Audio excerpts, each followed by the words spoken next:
My name is Billy Walker. I'm of the Seminole Tribe of Florida. Seminoles speak two languages, Miccosukee and Creek. And my grandpa, he's a Miccosukee speaking Indian. He's most likely a Calusa Indian, the ancient Indians. And my grandmother come from a Red Stick, but I come from the Panther clan, and then come from the Panther clan. And what we're doing up here is trying to educate how alligator wrestling came to be with the Seminole and Miccosukee people. I'm gonna start back over because usually I do the talking before somebody messes with the alligator, because then everybody's looking at the alligator and not listening to me. Why? And it's disrespectful to touch that alligator without me telling what it's about. Because us being native people, you just don't go catching the alligator. That looks abusive. So there's got to be a meaning behind it and why we do it. So Seminoles and Miccosukees back in Florida, what we do is we live in a camp or a village contained of chickee huts. Hawaiian people call them tikis. They built out of the sable palm leaves. And the cooking huts built in the center of the camp on the highest part of the ground. Sleeping huts are built around the cooking hut because mosquitoes are attracted to heat. They don't like smoke. Seminoles and Miccosukees would go and catch the alligators, keep them in a pit, made it like a log cabin, keep turtles and alligators in there. There was no refrigerating a long time ago. They would put them in there while the younger generation of men go off to hunt for 2 or 3 weeks.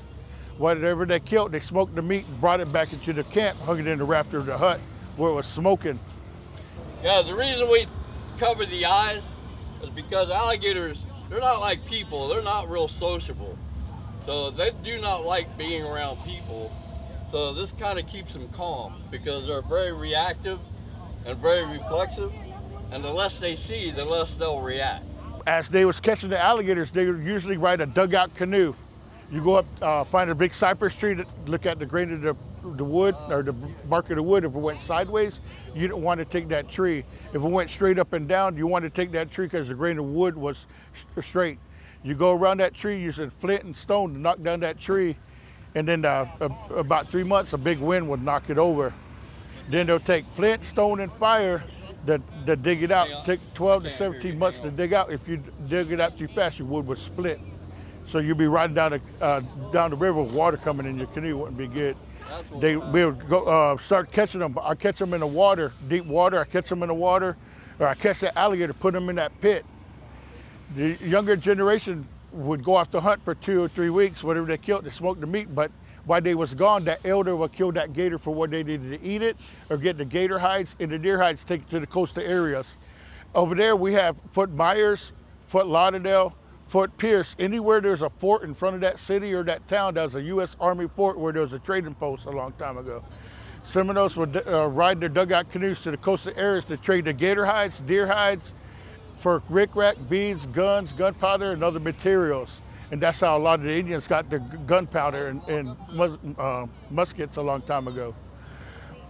And that's how they started making income. But what's passed on from my grandpa to me, what the settlers and Tories said, it looked like the Indian man was wrestling the alligator, which he wasn't.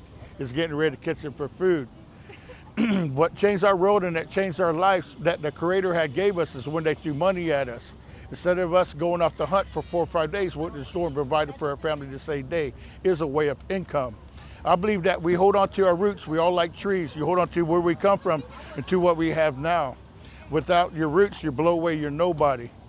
We can always get this money and everything and forget who we are, but you always got to hold on to your roots and how we started making income into what we have now, these tribes that's around. It's very important that you hold on to who you are as we making money, and especially the Seminole Tribe of Florida. When I come out to do the shows, I want to make sure that a lot of the Indians over there are born with this money, but I want to make sure that they hold on to their roots and know where they come from and to what we have now, the Seminole Tribe of Florida. And I'm here because we are related and to the Muskogee Creeks. And like I said, my grandma and them came from Georgia and Alabama, and they came into them ancient Indians, and they knew where the hiding places were. And the mango swamps where the springs and stuff are, and that's why we are still there. But it's good to come over here and show the alligators, because we do have an alligator clan here, I believe.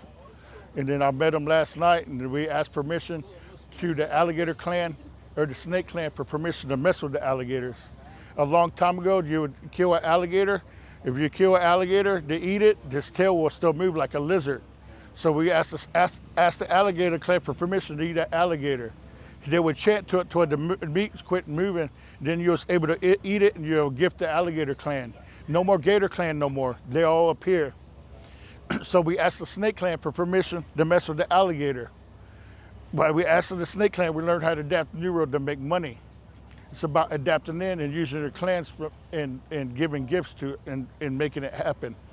They say, now I can't eat the alligator because my grandma said you can't play with your food. So now when I make the money with the alligator, I go to the grocery store to buy for my family. Mado, shanabihat.